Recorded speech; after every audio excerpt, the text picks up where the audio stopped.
Hello again, everybody. It's Scott Casper, Takedown Wrestling. We continue our coverage of the sport coast to coast and border to border. This time we take a stop in North Liberty, just outside of Iowa City. Mike Finn, the editor of Win Magazine, joins us. Mike, you just released the 2014-2015 preseason rankings. Talk to us a little bit about this year's Win rankings. Well, we believe they're exciting rankings because we believe it's going to be an exciting college year. In the past, Penn State, the four-time defending national champs, dominated the field. They were expected to win. This year, you've got 5 teams that we're saying they're about 10 points from each other regarding our TPI rankings, which are very similar to how many points a team can score in the NCAA tournament. The Minnesota Gophers, which finished second, and that was a bittersweet second place for the Gophers last year, they are our top team. We've got them with 76 points, and that's based on 6 guys that are picked in the top 6, which are supposed to be All-Americans. But then right behind them, just 4 points behind, is a tie for second is Cornell and Iowa. The only difference in those teams, we've only picked Cornell to have 5 All-Americans, Iowa 7 All-Americans. But with the Hawkeyes, we do not have them with any finalists, which means if they have finalists, you're going to score more points. And then behind them, number 4 is Ohio State with 66 points. That's just 10 points behind Minnesota. The Buckeyes will be a team to watch this year because they have a lot of new guys coming in. They've got Logan Stieber, who is probably considered the favorite to win the Hodge Trophy, the 3-time NCAA champion. His brother Hunter's back in the lineup. They've got so much young talent. Kyle Snyder, who will probably wrestle 197 pounds, he's not even in our rankings yet because he's considered a true freshman. That's gonna once he gets in there, don't be surprised if you see the Buckeyes pop up there. And then number 5, Penn State, they're 65.5 points. That's basically just 10 points behind the Gophers. The difference with the Nittany Lions this year, they do not have the proven superstars like they did last year with David Taylor and Ed Ruth. We've seen some fall off here, most notably American University falls down quite a bit in the preseason rankings. Will we see those teams like Oregon State and Kent State and Maryland, et cetera, will we see them elevate based on incoming talent?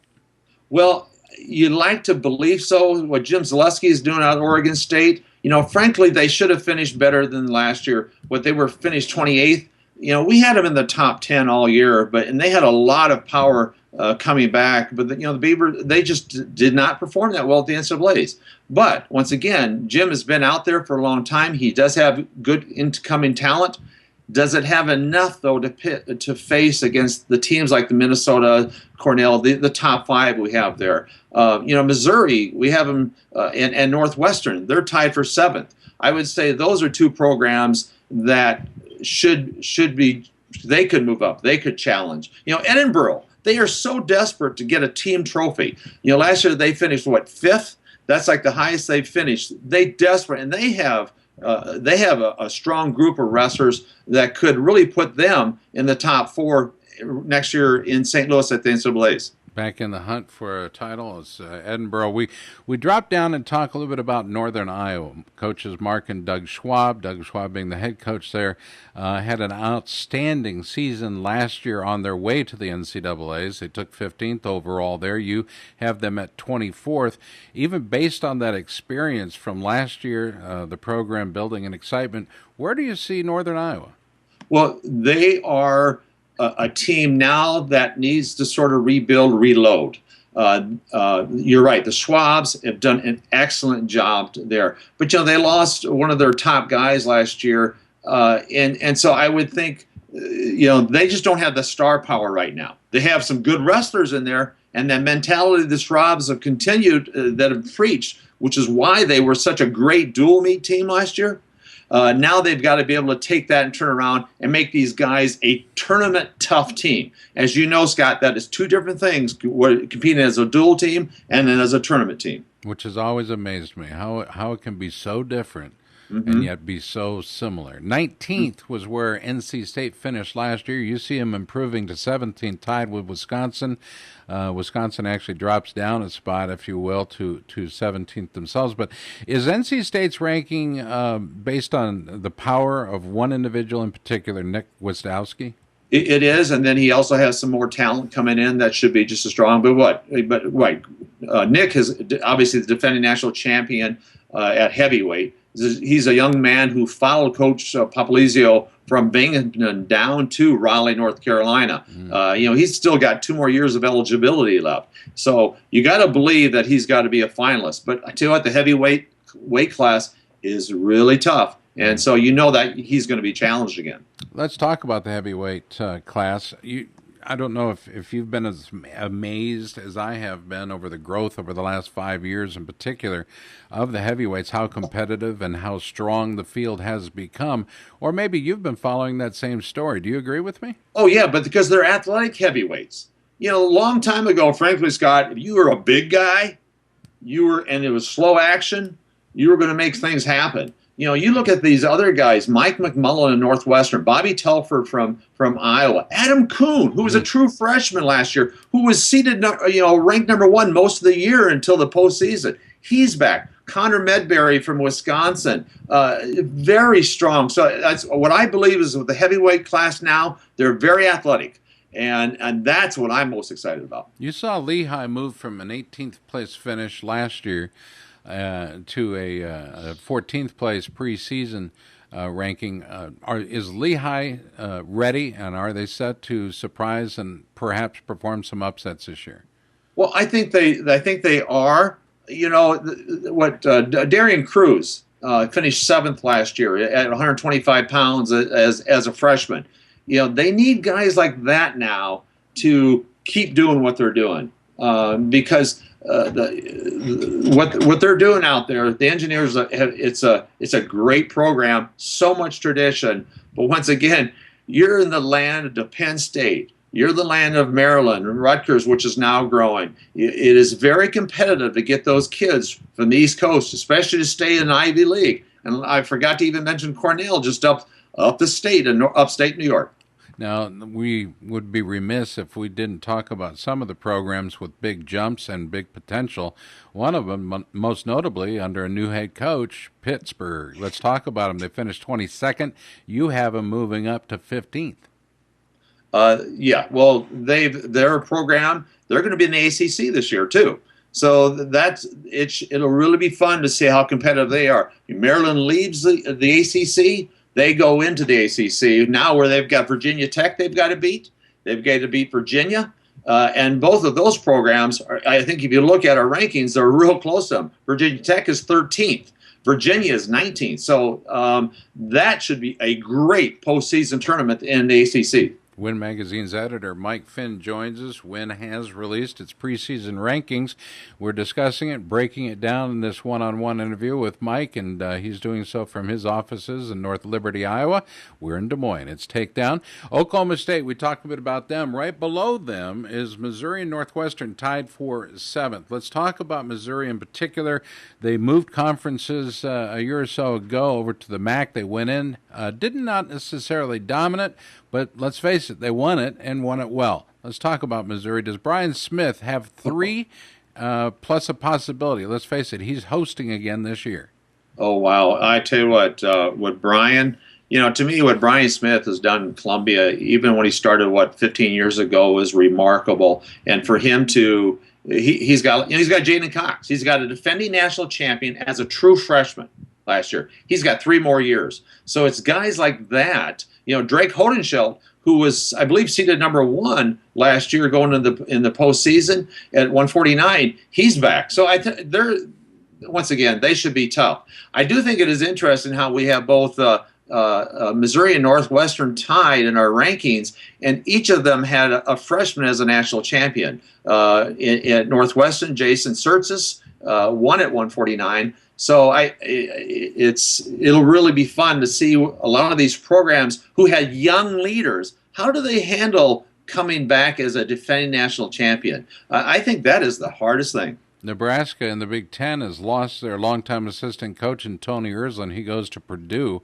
Does that affect Nebraska's ability to to compete within the 10? Does it affect their ability to perform at the NCAAs? Your take on Tony Ersland's departure? I think what Tony's done, I think it just makes the Big Ten even tougher. It's sort of like what happened when Gable was at Iowa and he lose the Barry Davises and such and Dwayne Goldman to other thing.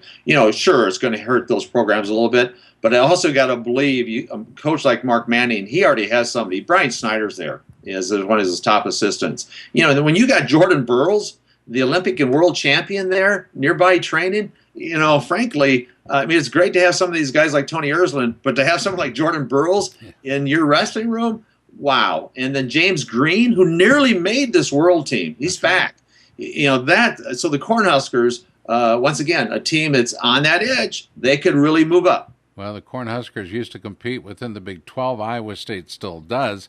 You have them at 12th. Can Kevin Jackson elevate from his 12th place finish last year? Again, preseason ranking of 12, so it's even up on the year. He has 2 guys returning. What's your take on Kevin Jackson and Iowa State?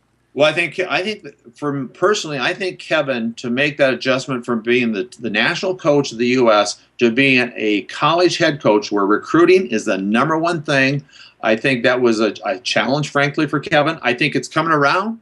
I do think they are a program, they have got to start making something happen. They have too much tradition in Ames not to be a top 10 team, not to challenge. So I think Kevin himself would say we've got to make it happen. Was it Mike Moreno last year at the NCAA tournament, who is, I believe, is one of the returning All-Americans? He says that they've got to get more guys like that. And last year I believe they lost to the University of Northern Iowa. And I'm not trying to put down the Panthers, but when you lose to an in-state school, probably a school that used to dominate, people in Ames are going to take that personal. It's time for Kevin and his program to really turn it up. Yeah, anytime you lose to an in-state school, no matter who the rivalry is with, there's some work to do for sure. You want to dominate in-state, if anywhere. Iowa State looking to improve on their performance from last year. They've got a couple new coaches. Reeder is gone. Reeder goes to South Dakota State with Chris Bono. That'll be a spark for Chris Bono's program. Do you agree? Oh, I totally agree. As we've talked in the past, state of South Dakota is one of those states that has great wrestlers. Unfortunately, it's not a very well populated state, so you've got to recruit from Minnesota. But you've got those western states which have very few Division I programs. You've got Utah, you've got Colorado, Wyoming.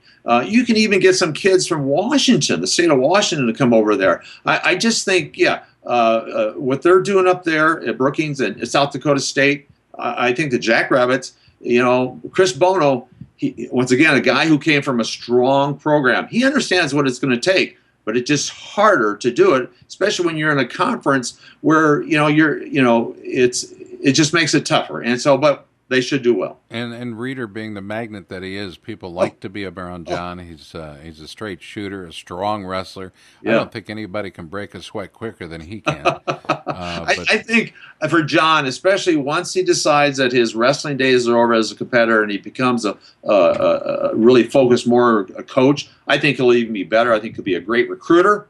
The young man, wow, what a great work ethic he has. I think he'll be super for Chris's program. I couldn't agree with you more. Could not agree with you more. North Dakota State has done an outstanding job of building there. I think Roger is. Initially, I was surprised they elevated Roger to head coach, but boy, what a job he's done. I don't know that he's proving me wrong as much as he's endorsing everything that's right.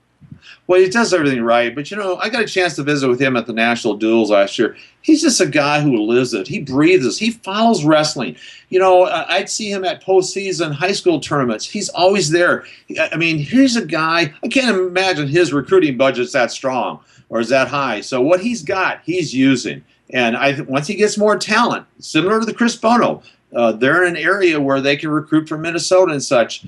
He knows that area. He's a returning All-American. Not returning. He was an All-American at Minnesota. So he understands what type of kid would fit well up there in Fargo. You know what? Here's what I'm doing if I'm Roger up in Fargo. I am having a dinner every week, every single week, and I'm inviting all those oil-rich folks up there, property and oil, and I'm inviting them to dinner every week and engaging them and asking them to write a check. I bet you it's worth 50, 60 grand a year just doing that. Oh my God! But fortunately for him, the junior and the cadet nationals are still up there. Yeah. Fargo every summer. Let's all the great talent around the country. These kids are going to Fargo. Think about that. He's getting a recruiting visit without it being a recruiting visit. How do you can't get much luckier than that. And of course, we're on the Midcoast Sports Network up in Fargo and across the Dakotas, Minnesota, Wisconsin. Look for the show. I think I want to close the conversation, Mike, at least from my portion, in questions with Cornell. You touched on him lightly. One of the great surprises in purity as a wrestler for me was the appearance of Nishan Garrett. Talk to us about Nishan Garrett. Wow.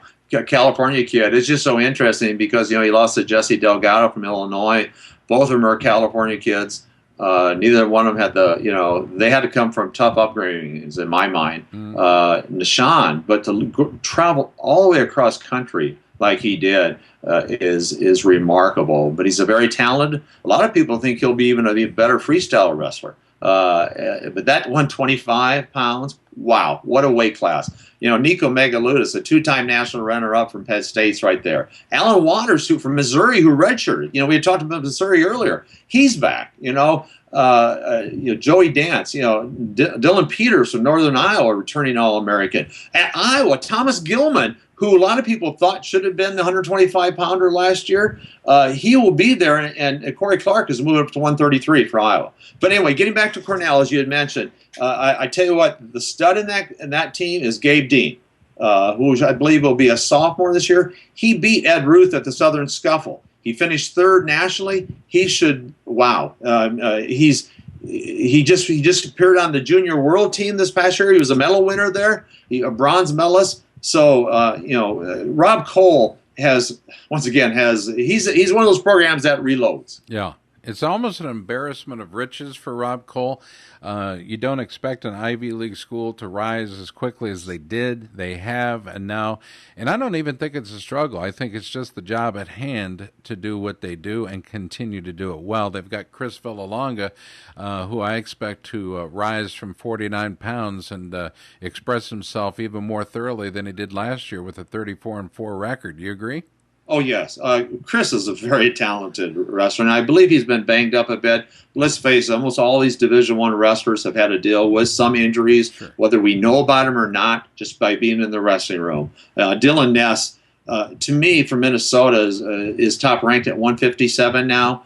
He's a guy, of course, he's so scary good. Every time you think he's about ready to lose, he'll turn somebody with that elevator, and he's got him on his back. James Green from Nebraska remembers that. But he's a guy, I'm talking about Dylan Ness, who has been dealt with injuries this whole year, yet he's a two-time NCAA finalist. Will he win it finally? That's amazing, too. Even posing that question, you have to scratch your head. Finishing the year with a 23-6 record last year, while James Green finished with a 35-2 record, and Dylan Ness comes in at number one at 157. I'll drop down to the Isaac Jordan from Wisconsin as another young man. I think there's a lot of folks have high hopes for Isaac Jordan. Yeah, there's so many great young wrestlers right now. Isaac's a sophomore. Brian just ranked above him. Brian Real Bulto from Cornell is a sophomore. I don't know. Like I said, if you're a wrestling fan, and all you have to, and there's so many ways of following wrestling right now, not just on Win Magazine, but so many other places. Follow it. Go to these dual meets. Support them. And the way now that the NCAA tournament is covered, that's on televised and through your network, there's just so much you can do. I love wrestling now. I don't think it's ever been as great as it is right now. Man, I couldn't agree with you more, Mike. Finn, one of the reasons I get jazzed up is because I get to talk to you, man. I know the rankings are subject to change once schools finalize their plans to what weight their wrestlers will compete at. Over the next 30 days or so, do you see it moving around a lot or a little? Well, actually, Minnesota, there's talk that the Dardennes twins are going to move up a weight classes. Move down. I apologize, what they were 2 years ago. Also, Logan Storley, who's ranked number one at 174, We've heard that he may drop down to 165. So I just think there's, like I said, but once again, it's more just talk right now. At Penn State, we've heard that Nico Megaludis may redshirt. Same with Zane Rutherford. Once again, a true freshman who was a stud early in the year who beat Logan Stieber. We heard that he may redshirt. But until those things happen, it's still just coffee talk. All right, one final question. We move to international. This is a hard and high one for you, Mike. Slay Satiev. Gable said that was an example of confidence beating talent. Is that a slam on Brandon Slay? No, not at all. Because I think Brandon Slay would say the same thing. Brandon Slay, for him to actually say that he had the talent of Satiev at that time, Brandon would be lying to you. And I'm not putting that Brandon down. I think what he did was exceptional. That was just a great upset. But once again, how did he go into that match with such great confidence when he never really had been there before? That is the remarkable part about that story.